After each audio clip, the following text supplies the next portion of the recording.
করে জানে শেখ হাসিনার কিছুই হবে না এই ধরনের মামলায়। দেশের একটি সবচেয়ে বৃহৎ দল আওয়ামী লীগ এবং সেই সাথে প্রাচীন দলও বলা হয়, সেই ক্ষেত্রে আওয়ামী লীগের একজন দলীয় প্রধানের মৃত্যুদণ্ড, সেই মৃত্যুদণ্ড রায়কে প্রহসন বলেছে, সাজানো বলেছে। যদি আমরা দেখেছি ভিডিও বক্তব্য দিতে জাহাঙ্গীর কবির নানক, তিনি বলেছেন সাজানো প্রহসন নির্বাচন মানে না জনগণ। এর রায়ের প্রতিবাদে আজ সকাল সন্ধ্যা সারা দেশে শাটডাউনের কথা বলেছেন। কিন্তু দেখা গেল চিরাচরিত সেই নিয়ম কোনো প্রভাব পড়েনি। কেন পড়েনি বলে মনে হচ্ছে আপনার? শাটডাউন কর্মসূচিটা আমার মনে হয় জাতি বিরক্ত, এটার আর ছাড়া পাওয়া বাংলাদেশে খুব কঠিন হবে, বিকল্প কোনো ব্যবস্থা থাকতে হবে। আর দ্বিতীয়ত আওয়ামী লীগ তো প্রকাশ্য রাজনীতি করছে না, সরকারেরও নিশ্চয়ই এমন প্রস্তুতি ছিল যে এটা প্রতিরোধ করার, সেটারও একটা প্রভাব থাকতে পারে। তো এই কারণে আমার মনে হয় যেন যে কর্মসূচির কথা বললেন আপনি, সেটা অত ওইভাবে সারা দেশে হয়নি, কোথাও কোথাও তো হয়েছে বিক্ষিপ্তভাবে, সেটাকে কিন্তু আবার মানদণ্ড হিসাবে ধরে যাওয়ার মতো আমি দেখছি না, এই কারণেই। আর আপনি যে বলছেন এটা, আপনার পরের কোয়েশ্চেনটা কি ছিল? একই প্রশ্ন যে আমরা দেখেছি 13 নভেম্বর যখন ঘোষণার কথা আসে, রায়ের তারিখ ঘোষণা, তার আগে থেকে আমরা দেখেছি শাটডাউন হয়েছে, একেবারে হয়নি এমন না। রাস্তায় ঘাটে গাড়ি কম ছিল, যানবাহন কম ছিল, বিক্ষিপ্ত বিচ্ছিন্নভাবে ককটেল বিস্ফোরণ, বাসে আগুন দেওয়ার ঘটনা ঘটেছে। কিন্তু 17 নভেম্বর রায়ের পর আমরা দেখলাম না আওয়ামী লীগের নেতা কর্মীদের কোনো কর্মসূচি বা কোনো উপস্থিতি দেখলাম না। 17 তারিখ যেটা, 13 তারিখ যেটা ছিল, সেটা হচ্ছে তারা সারা দেশ থেকে আহ্বান করেছে ঢাকায় আসার জন্য। এখন তো তারা আহ্বান করেনি যে ঢাকায় আসো এবং এই আন্দোলন করো। আমার যতদূর ধারণা তারা ঢাকায় যারা এসেছিল তারা চলে গেছে, আর অনেকের তো গ্রেফতারও করেছে, ওই দিনের কর্মসূচিতে অনেকে গ্রেফতার করেছে। তো এমন অবস্থায় তাদের নেতা কর্মীরা তো বেশিরভাগই পলাতক অবস্থায় আছে, এই অবস্থায় তারা আর কি করবে? আমার মনে হয় সেই কারণেই এটাতে তেমন প্রভাব পড়ছে না। 17 তারিখ যেভাবে ছিল, 13 তারিখ যেভাবে ছিল, সেটা এখন নাই। আর কালকে তো কিছুটা সরকার নিজেই করেছে মনে হয়, এবং 13 তারিখও সরকারই করেছে। সরকারের দলেরই অধিকাংশ লোকজন, মানে সরকার সমর্থকরাই অধিকাংশ রাস্তায় ছিল, রাজপথে ছিল। তো সরকার হয়তো বুঝেছে যে সরকার আসলে আমরা কেন সফল করে দেব। তারপরও 32 নম্বর আক্রমণ করতে গিয়ে যে কাহিনী ঘটেছে, যে রাত, মানে সেই রাত পর্যন্ত যে সংঘর্ষ হয়েছে, প্রসঙ্গটা নিয়ে আসবো আনিস আলমগীর। আমি তবে আরেকটা প্রশ্ন আপনার সাথে করতে চাই, সেটা হলো নেতাকর্মীদের মনে কি এই অবজারভেশন এসেছে কিনা যে যারা বিদেশে পালিয়ে গেছে তারা খুব আরামে আছে, আয়েশে আছে, কিন্তু আমরা আন্দোলন করতে গিয়ে কেন আমরা জেলের ঘানি টানবো, সেই কারণেই কিনা আবার রাস্তায় নামছে না, এরকম নাকি বিষয়টা? কোন আমার মনে হয় না, কারণ যারা রাজনীতি করে এরা অধিকাংশই অন্ধ ধরনের থাকে। সেই উপলব্ধি যদি আসলে তো ভালো। ভাই, আপনারা একটা আন্দোলন কর্মসূচি দিয়ে দেশের বাইরে বসে আছেন আরামে, আর আমরা এখানে আন্দোলন করবো, আমরা জেলে যাব, আমরা কেন এই দায়িত্ব নিতে যাব? সে এটা যদি হয়ে থাকে, সব রাজনৈতিক দলের নেতাকর্মীদের যদি এরকম একটা শুভ বুদ্ধি থাকে তাহলে তো ভালো। কিন্তু আমাদের রাজনৈতিক কর্মীগুলো তো তা না, এগুলা অন্ধ জঙ্গি আচরণ করে, কোনো বিবেক বোধ বুদ্ধি ছাড়া ওরা একজনের পক্ষে নামে, সেখানে ন্যায় অন্যায় কি তারা দেখে না। এটা তো আমাদের দীর্ঘদিন থেকে দেখে এসেছি। তো আওয়ামী লীগের নেতাকর্মীদের যে ওরকম বোধ থেকে তারা নামে নাই, সেটা আমি বিশ্বাস করি না। তারা এখনো তৃণমূল পর্যায়ে শেখ হাসিনার জন্য তারা নিবেদিত প্রাণ। আমি এমন লোক খুবই কম দেখছি যে এত বদনামের পরেও শেখ হাসিনার বিরুদ্ধে এত প্রপাগান্ডা কিংবা এত সত্যতা সব মিলিয়েও তাদের কাছে এটা কিছুই না। তারা বলছে শেখ হাসিনা যেরকম বলছে we don't care, I don't care, তারাও উই ডোন্ট কেয়ার, এবং তারা ওই পদ্ধতিতেই আছে। তারা তাদের নেত্রী কোনো ভুল করতে পারে না, তারা এই আইডিওলজিতেই আছে। তাকে পাত্তাই দিচ্ছে না এটাকে। কালকে থেকেও তো দেখছি আমি কোনো পাত্তা নেই। আমার মনে হচ্ছে বাংলাদেশের ইতিহাসে প্রথম একটা রায় হলো যেখানে যারা এই রায়, যে যারা বিবাদী, হ্যাঁ, তারাও হেভি খুশি রায়ে, আর বাদী পক্ষ যারা, তারাও খুশি। তারা তো অবভিয়াসলি তাদের খুশি হওয়ার বিষয় আছে। বিবাদী পক্ষ নারাজ না, বিবাদী পক্ষ বলছে যে উই ডোন্ট কেয়ার। এবং তারপরে আর কে আছে, আর বাকি যারা আছে, রাষ্ট্রপক্ষের বিবাদী ছিল একজন। হ্যাঁ, তো এই দুই পক্ষই দেখি যে এটা তাদের কারো কিছু আসে যায় না। নারাজ বলেছেন যে যদি এই রায়ে তিনি নারাজ, কিন্তু আমি যেটা বলতে চাচ্ছিলাম যে বাদী পক্ষ তো অবশ্যই খুশি হবে, তারা জিতেছে, তাদের পক্ষে রায় এসেছে। এবং বিবাদী পক্ষ যিনি আছেন, যার কথা বলতেছিলেন আপনি, আমির হোসেন, উনিও মানে হেসে হেসে বক্তব্য দিচ্ছিলেন, হেসে হেসে বক্তব্য দিচ্ছিলেন। তার মানে হচ্ছে যে ওনারও কোনো দুঃখ নেই। আমি বলছি যে ইয়েদের কথা, আওয়ামী সমর্থকদের কথা, তারাও ওই যে তাদের নেত্রীর যে মৃত্যুদণ্ড হলো তাতে তাদের কোনো বোধোদয় না, তাতে কিছু আসেই যায় না। তারা জানে এটা একটা পার্সিক্যাল, তাদের দৃষ্টিতে এটা একটা পার্সিক্যাল রায়। এটা শেখ হাসিনা যখন ফেরত আসবে, যখন ক্ষমতা বদল হবে, তখন এগুলো চলে যাবে। যে বিষয়টা নিয়ে আপনার কাছে আসবে, একটু যেতে চাই আমি আবু হেনা রাজ্জাকি। আমরা, আপনার নিশ্চয়ই মনে আছে 2013 সালে জামায়াত নেতা দেলোয়ার হোসেন সাঈদের ফাঁসির রায়ের সময় আমরা দেখেছি রাস্তা অবরোধ, গাছ কেটে একবারে বিচ্ছিন্ন করে দেওয়া। বিশেষ করে যদি আমি চট্টগ্রাম কক্সবাজারের কথা বলি, সাতক্ষীরার কথা বলি, সেখানে এই ফাঁসির রায়ের পরে যে বিক্ষোভ, সে বিক্ষোভে প্রায় জামাত দাবি করে 200 মানুষ তারা মারা গেছে, যদিও অনেকে বলছেন শতাধিক মানুষ মারা গেছে আন্দোলনে, মিছিলে, পুলিশের গুলিতে, যেভাবে হোক মারা গেছেন তারা বলছেন। কিন্তু এই দেশের একটা বৃহৎ দলের একজন প্রধান, তার ফাঁসির রায়ে কোনো প্রতিক্রিয়া দেখছেন না, এটা কিভাবে হয়? মানে একটা রাজনীতিতে এটার কোনো প্রভাব পড়ছে নাকি আসলে প্রভাব পড়ে নাই? আসলে রাজনীতির প্রভাবটা আমরা একটু পরে আসি। রাজনীতির ভিতরে তো অবশ্যই এটার প্রভাব পড়বে। আর যে জননেত্রী বলেন ওনাকে, শেখ হাসিনা, মাননীয় প্রধানমন্ত্রী, সাবেক প্রধানমন্ত্রী, এগুলো আমরা বললে আবার অনেকে কমেন্ট করে সাবেক প্রধানমন্ত্রী বলেন কেন। ইনফ্যাক্ট আমি শ্রদ্ধা থেকে কাউকে করতে চাই। প্রধানমন্ত্রী ছিলেন, উনি বঙ্গবন্ধুর কন্যা, উনি এইটুক সম্মান পাবেন। বেগম খালেদা জিয়ার আমি খালেদা বলতেও রাজি না, এটা ঠিক আছে। কিন্তু প্রশ্ন হচ্ছে যে আপনার অ্যাকশন, এটা আপনি যদি শেখ হাসিনার বেলায় আসেন, আপনি সিম্পলি দেখবেন থার্ড ল অফ নিউটন বলতে পারেন, যে every action has an equal and opposite reaction. এবং আপনি ওই যে জামাতের যে কথাটা বললেন, ওই সময় দেলোয়ার হোসেন সাঈদীর যে রাস্তায় যে শত শত লোক নেমেছে বা হাজার হাজার লোক, পরবর্তীতে রায় পরিবর্তিত হয়েছে। পাশাপাশি যদি আপনি আরেকটা জিনিস চিন্তা করেন, ওই সময়ের যারা মৃত্যুদণ্ড প্রাপ্ত, তো মৃত্যুদণ্ড হয়েই গেল, কিন্তু তার ভিতরে যিনি ছিলেন সে কিন্তু সময়ের ব্যবধানে আবার অ্যাপিলেট ডিভিশন থেকে এসে খালাস পেয়ে গেলেন। তাতে একটা প্রশ্ন ন্যাচারালি এসে যায় যে তাহলে ওই বিচারগুলা কেমন ছিল। আজকে যেমন এই বিচারটা নিয়ে ক্যাঙ্গারু বিচার করা হচ্ছে, বলা হচ্ছে, কিন্তু ওই যে বিচারটা হয়েছিল ওই সময়, তার একজন আসামি কিন্তু খালাস পেয়েছেন। এবং এই খালাস পেয়েছেন যে বিচারকরা আলটিমেটলি যারা ছিলেন ওই সময়ের বিচারকরাই হয়তো আস্তে আস্তে উপর দিকে এসে অ্যাপিলেট ডিভিশনে বসছেন। এটার মানে হচ্ছে যে মানে স্বচ্ছতা নিয়ে যদি আপনি প্রশ্ন করেন, তাহলে ওই বিচারটা নিয়ে আপনার একটা স্বচ্ছতা প্রশ্ন আনতে পারেন। কিন্তু যদি আজকের এই বিচারটা আনেন, আজকের বিচারটা কতগুলো বিষয় আছে খুব ভাইটাল। যেমন যে সমস্ত মামলা, যেমন শেখ হাসিনা একটা গুলিও নিজের হাত দিয়ে করে নাই, আমি একমত। স্বরাষ্ট্রমন্ত্রী কামাল একটা গুলিও নিজের হাত দিয়ে করেন নাই, আমি একমত। ইভেন আইজিপিও হয়তো করেন নাই, বাট আইজিপির হুকুমটা পুলিশের কাছে গেছে। আইজিপিকে হুকুমটা দিল কে? সেই হুকুমের আসামির বিচারটা হয়েছে। তো সেক্ষেত্রে তো প্রধানমন্ত্রী বলেন আর স্বরাষ্ট্রমন্ত্রী বলেন, তারা তো থানার ওসিকে হুকুম দেবে না, ন্যাচারালি এটা আইজিপির কাছে আসবে। সেই হিসেবে বিচারটা করার ক্ষেত্রে রাজসাক্ষীটা খুব ইম্পর্টেন্ট ছিল। সেদিক থেকে একটা বিষয়। আর একটা ইউএনের যে রিপোর্ট, এই ইউএন রিপোর্টটাকে সে আবার করোবরেট করছে, মানে সমর্থন করা।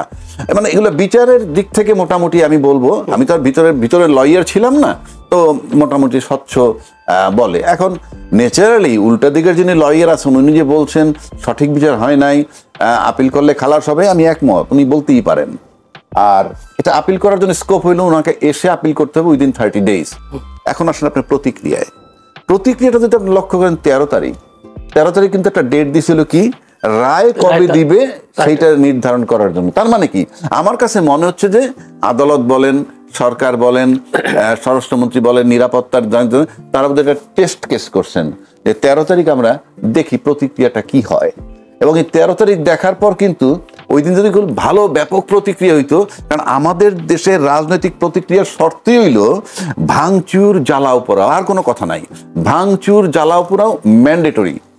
আমি সভ্য জগতের কথা আমি দেখি নাই, পৃথিবীর বহু দেশ বায়ু দেখছেন, আনিস আলমগীরও দেখছে যে একটা প্লাকার্ড লাগায় এক জায়গায় রাইখে আসে, ওখান থেকে তুলে নিয়ে তারা প্রতিক্রিয়া দেখে তার উপরে।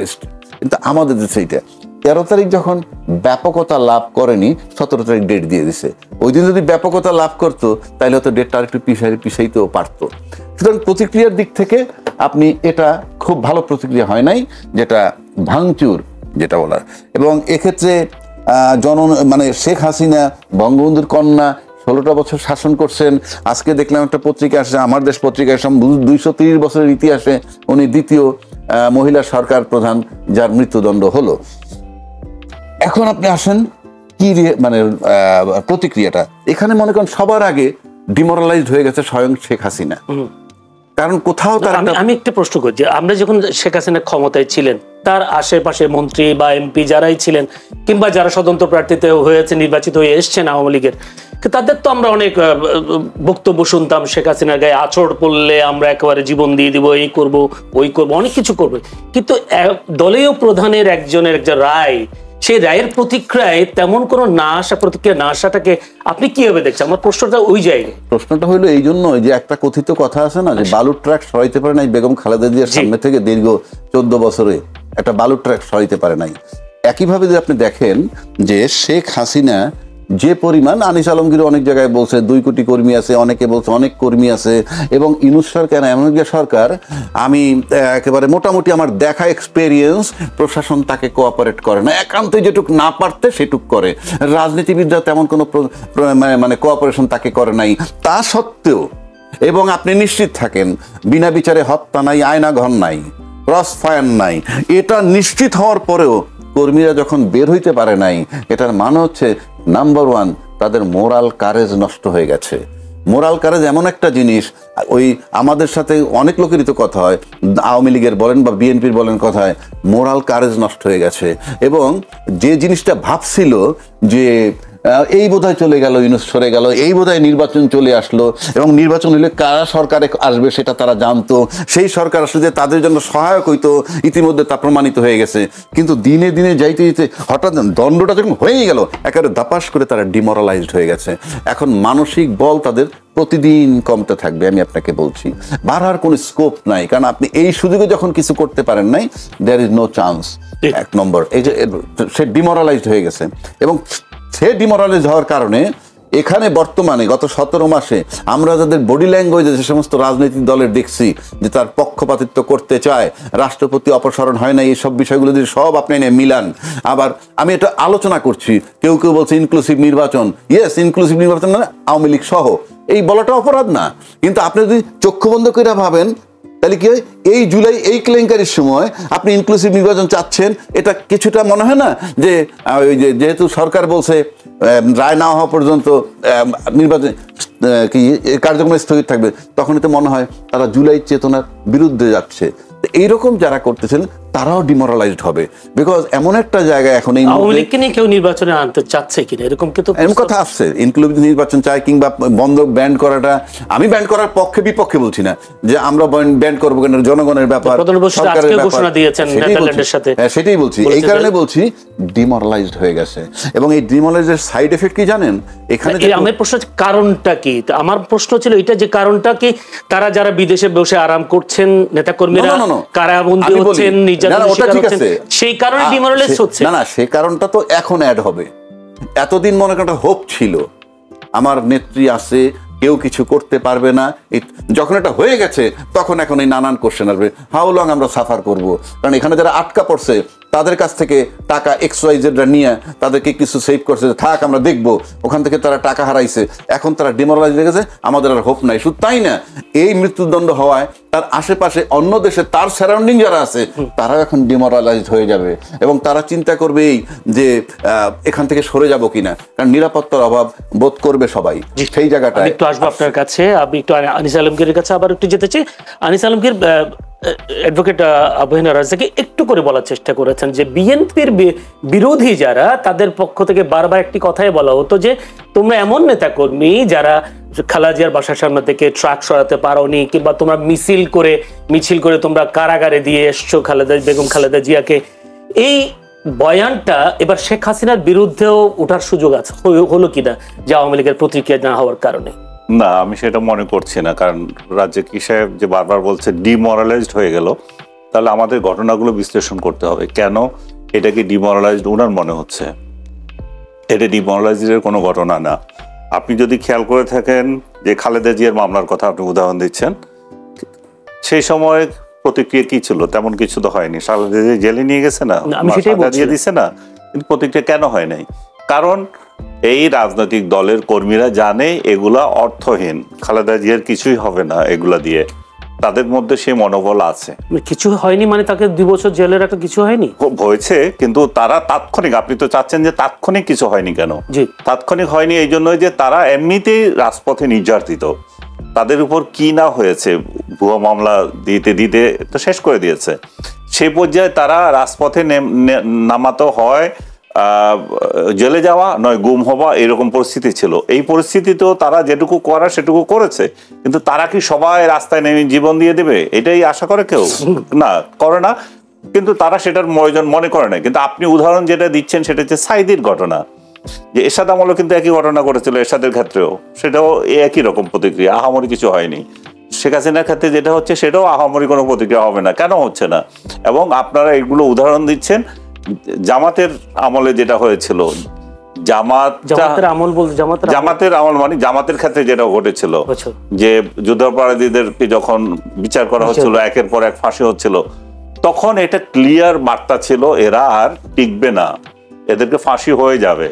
তো সেই ফাঁসি ঠেকানো একটা ঘটনা ছিল, আরেকটা ছিল সরকার পতন ঘটানো, মরণ কামড় দিতে চেয়েছিল। হ্যাঁ, সরকারকে মরণ কামড় দিয়ে ফেলে দেওয়া। কারণ 14 শুধু একজনের ব্যাপারে, কিন্তু না একজন না, অন্যদের ব্যাপারে এরকম মৃত্যু দেখিনি তো আমরা ভাই।